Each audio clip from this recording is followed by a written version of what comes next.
Hi everyone. After we have discussed regular grammar in the previous video or previous lesson, we will now be discussing context-free grammar.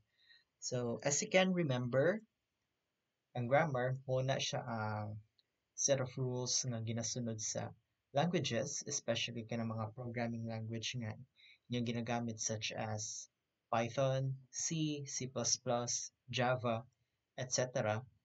so that maka-form mo sa inyong code.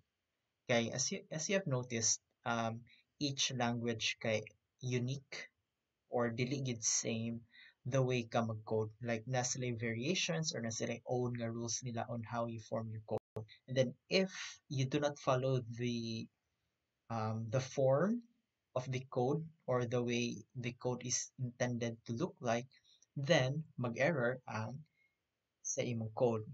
Either sa pag-compile mag-error or napoy uban nga kuan kanang IDE or editors nga magpakita na sa errors while you are typing, like kanang nanay underline, red underline under the text or piece of code nga wrong ang form. Napoy uban nga IDE or editors nga magpakita og suggestions on how you can fix those errors. So basically, ang gi-use ra gid ana kay mga grammar for that particular language. So again, previously we have discussed regular grammar, and then now we will be discussing context-free grammar. Before we start, I will show you kanang grammar for Python, C++, and C. So as you can see here, this is just an example of a grammar for Python. You can search this on the internet. Okay, so here we have our production rules, and then as well as mga terminal symbols and non-terminal symbols. Okay, kani kani pass, break, continue. These are terminal symbols because dili man na sila dili sila ma-expand. However, kaning mga assignments, star expressions, return statement, import statement, these are non-terminal symbols. Okay, so take note, non-terminal. Non-terminal kay dili siya mo-terminate. Kay mo-expand pa na siya. Okay, so mara gina siyang difference sa terminal and non-terminal. Kung may tag terminal, dili mo expand. That's it, as is na siya. However, if may tag non-terminal, ma-expand pa na siya kana siya nga statement. Okay. Okay, so for example, here you can see that the if statement. So the if statement doesn't look like this. Imo pa na siya expand. Oops.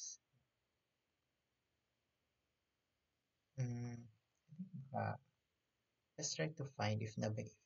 Okay, so if statement, ingani ang itsura sa if statement. Mo ni siya ang production rule niya bali. Okay, so if statement, you have the terminal nga if, word nga if, followed by the non-terminal nga named expression, followed by the terminal nga colon, followed by the non-terminal nga block, and the else if statement nga non-terminal. Or you can also have this form for your if statement. Okay, so either ani duha pwede imo magamit. Iwawa na siya meaning aning or mani. Okay, so for C++, yeah, so sort of same magyapon. Here we have our non-terminal. Kani non-terminal yapon siya. Kani terminal na ni int, double, bool, char. These are non-terminals because these are data types. Okay. See, you can also see here. This is the production rule for the if statement. Okay, so kaning word nga if, this is non-terminal. Kaning open parenthesis, non-terminal. Expression is, no. Kaning if, it's a terminal statement. Kaning parenthesis, it's terminal statement. You cannot expand it. However, kaning expression, it's a non-terminal statement. Pwede pa rin ma-expand. Diba? So on and so forth. As you can see here. Kaning nakasulod og square nga brace. I think this means optional for kuan lang siya for C++. Okay. For C, yeah, you can also see here, we have our letters, tokens, which are all kaning non-terminal. These are terminal statements. 0 to 9 terminal. Kani digit and letter, these are non-terminal. Kaya pwede pa na ma-expand. Okay. So, napunta diri, the ID is a combination of letter and then letter digit. Then, familiar, ang star nga, can I zoom this? Okay. So, ang star nga operator, select digit. So, meaning, you can repeat this 0 or many times. Num constant can be a digit and it should be repeated, it should be display, so ano, yeah, this is closure. You should show the digit or repeat the digit one or more times. So, dili pwede nga empty. At least na ay one digit nga imong mapakita. However, kani sa ID, you show at least one letter followed by either a letter or a digit. Nga na, nga series. Okay, so I hope that's clear. Okay, so we have here another set of grammar production rules. There is obos. Kana. Okay, so that's for examples of grammars for Python, C++, and C. So I hope that you will read this or watch this. There are so many things na familiar. For example, kani empty empty statement. Then kato po sa taas, katong closures na to, di ba? I hope you can still remember those. Okay. Alright, let me go back to the video. So this lecture video will be short, I hope. Recap lang ta sa context-free grammar because I have already showed examples in the module that I gave you. Okay, basically a context-free grammar, its production rule is in this form. Its production rule should be in this form, where alpha is a series of terminal and non-terminal symbols. So take note, series. Pasabot na sa series kay gasunod-sunod ang terminal and non-terminal symbols. Yan na. So you can randomly place the terminal and non-terminal symbols. It doesn't matter. It doesn't matter also kung pila ka terminal and non-terminal symbols sa imong ibutang. As long as nagsunod sila. It's a series of symbols. So, so let's just say nga ang terminal symbols is small letters and then the non-terminal symbols are big letters. Okay? So here you can have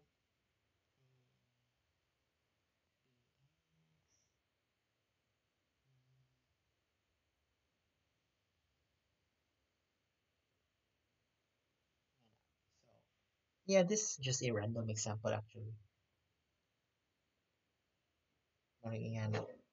So it's not like the regular grammar na more strict use of form where it should only have one terminal symbol. It should produce one terminal symbol or it should produce one terminal symbol followed by a non-terminal symbol.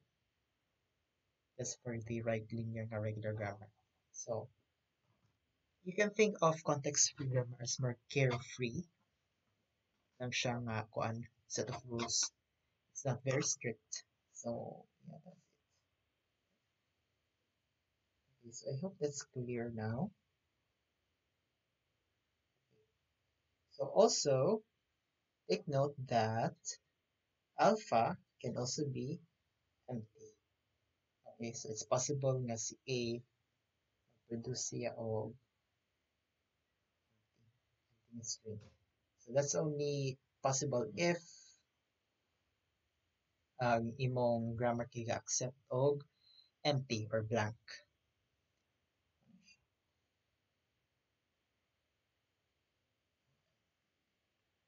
So I hope that you also remember the regular grammar. Ang akong i-discuss last time is kanira bang right linear grammar.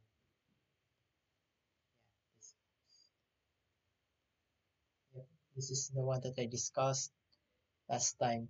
Basically, ang difference sa right linear and left linear is that kan, sa right linear, naguna ang terminal followed by non-terminal. However, sa left linear, naguna ang non-terminal, kanina capital T, followed by the terminal, which is represented by A. Okay? So sa regular grammar, limited rin ang imong itsura sa imong grammar for nga form. Kaning left linear grammar kay prone ni siya to left recursion when parsing.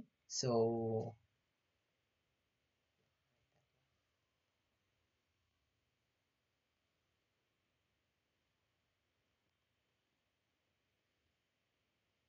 prone to left recursion. Okay, so ang mahitabo kung mag-left recursion while you are parsing, yeah, dili ma-parse or easily parse ang imong kuan, imong language or imong string. Nga na siya. So, dili kay ginagamit left linear. So, as much as possible, use right linear grammar to produce your regular languages. Okay?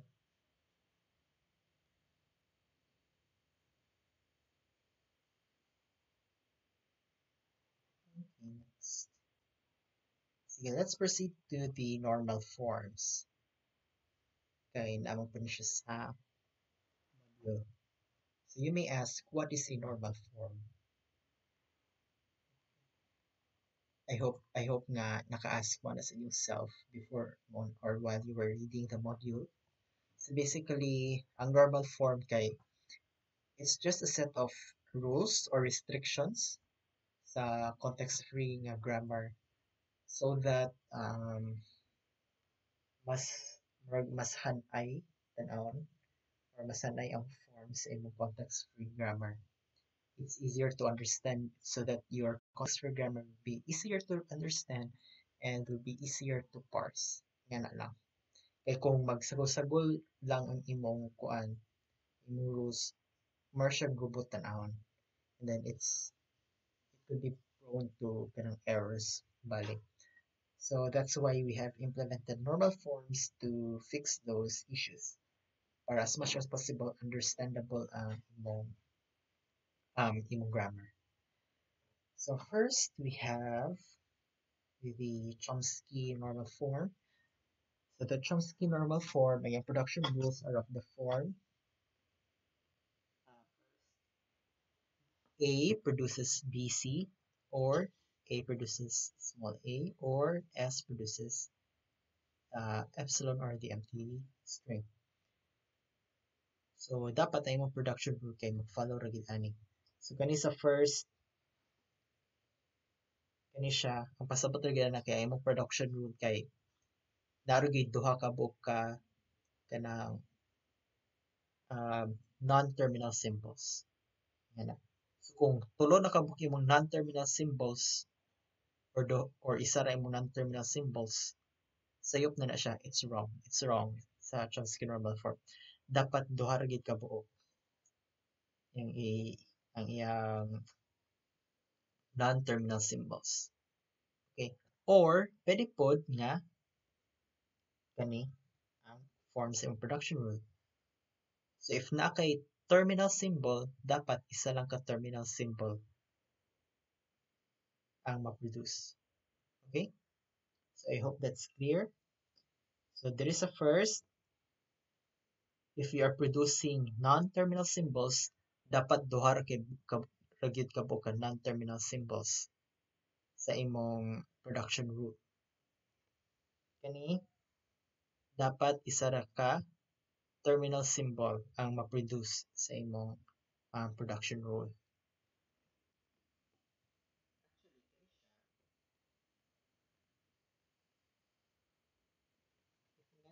Rule, correct ra na siya because ga-follow ra magyapon na siya.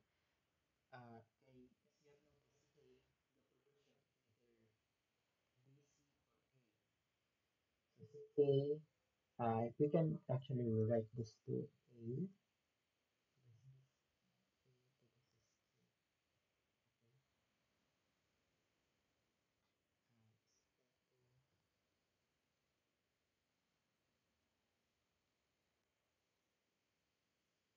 Okay, so these two are just the same and they're both correct. Kay follow man si A sa rules na to diri sa left. Okay?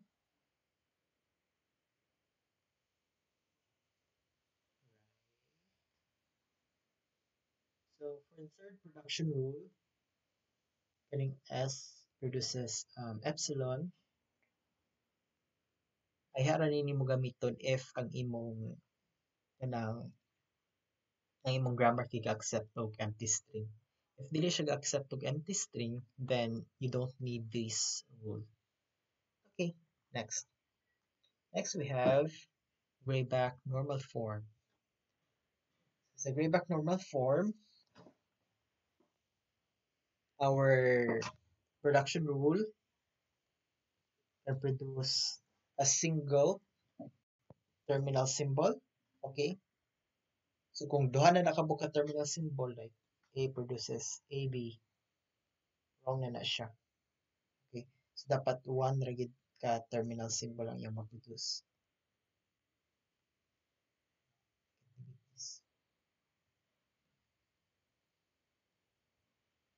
Or A can produce a terminal symbol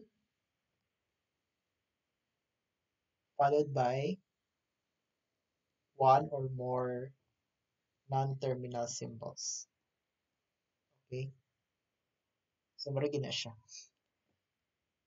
So, again, sa Grayback normal form, first, ay imong production rule kay pwede may nga form where it produces a single terminal symbol or it can produce a single terminal symbol followed by one or more non-terminal symbols. Okay? So, pwede A, B, C, D, E, nga na. Yung itsura. If makuha na siya, if A, B, C, D, and follow din ng small letter E, then wrong na na siya kay wala naman siya nag-follow ani nga form. Wala siya nag-follow ani. Kay naaman kay terminal symbol sa end. Which is supposed to be dapat puros non-terminal ang nasa tunay. Okay. Then, next, we also have S produces epsilon. So, same rin pa sa Chomsky normal form, you only use this if kanang if ang imong grammar kay ga accept og empty string. Or na siya. Um,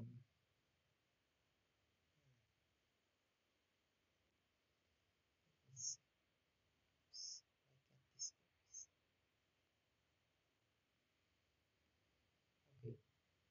So again, normal forms, we use them to simplify our grammar and production rules. Alright.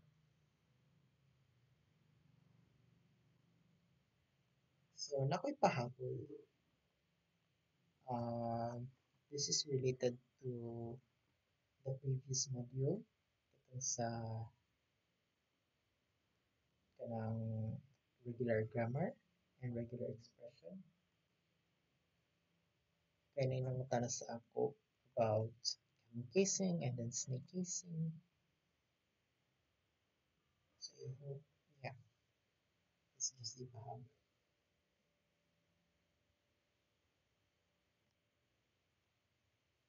camel case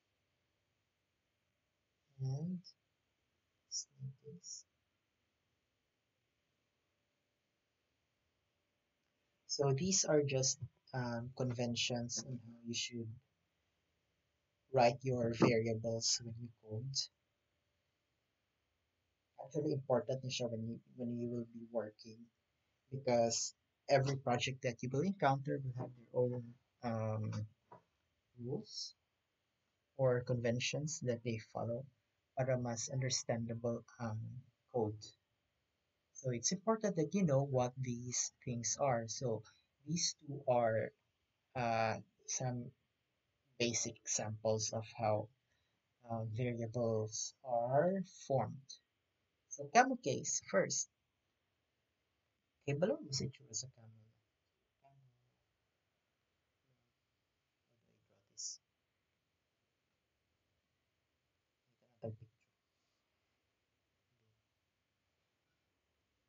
na picture.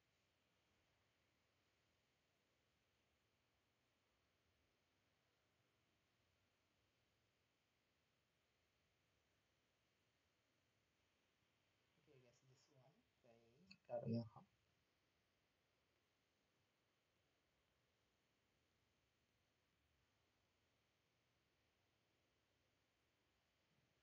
Okay, so as you can see, sa camel na siya hump, di ba? So, more of ang variable kaya nga naon siya pag-form.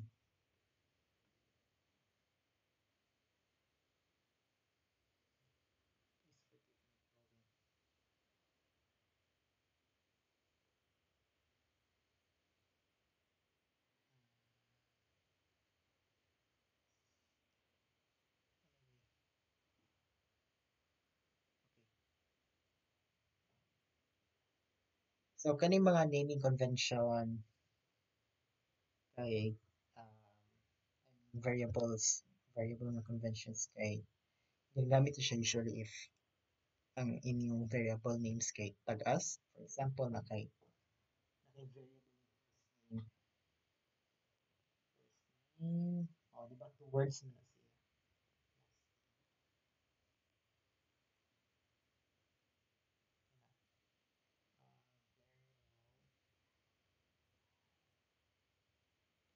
Space ni underscore.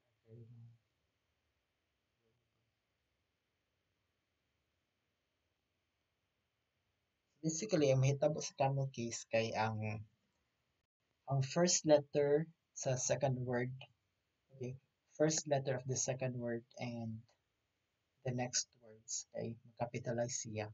Then imo din isumpay ang tanang words. For example, we capitalize that.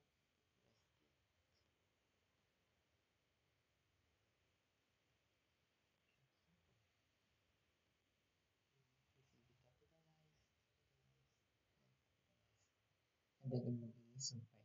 That's for camel case.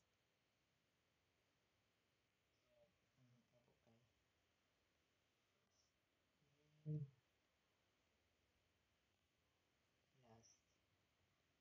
name.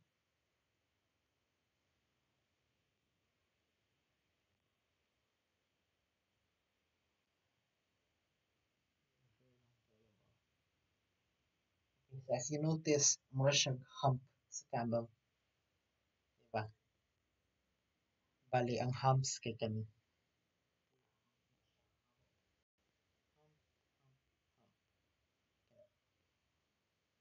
Yan lang. That's for camel case. So as you notice, sa camel case, ang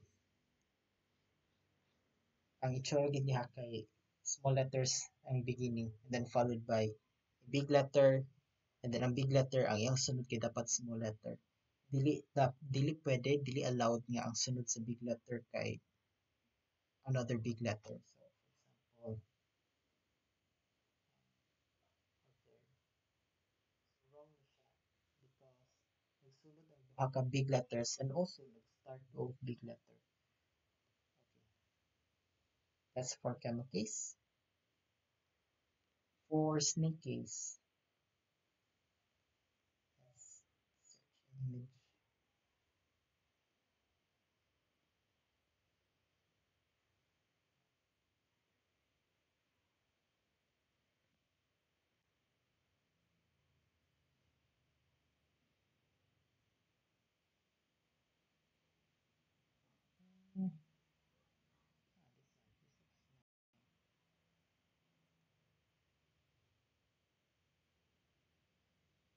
Okay, so for snake case, yeah, as you can notice, ang snake ang itsura kay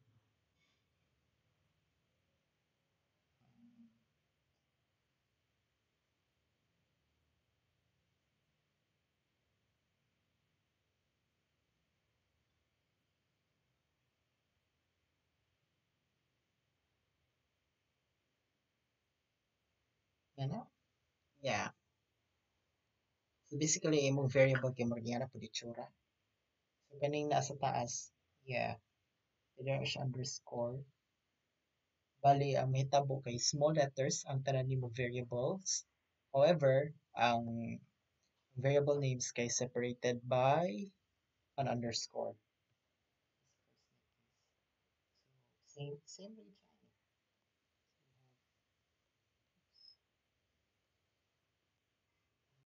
First underscore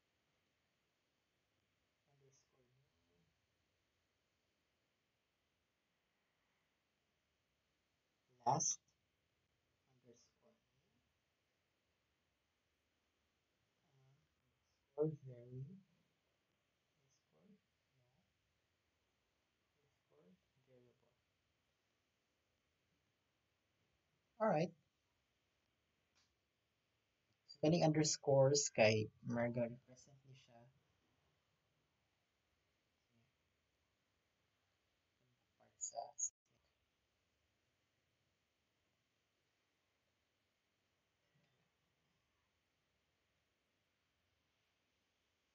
So I hope that's now clear. And then, yeah, easy naman makita ang pattern, di ba? So sa snake case, more na siya. Small letters followed by an underscore followed by small letters. So wrong if nagsukot kag underscore. Underscore here, that is wrong. Wrong put down.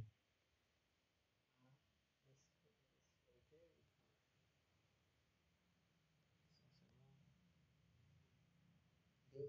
So ang first wrong kinagsugod yung underscore. Dapat letter, small letter magsugod. Then ang second wrong kay duha ka buka underscore. Yan na. Yan na lang.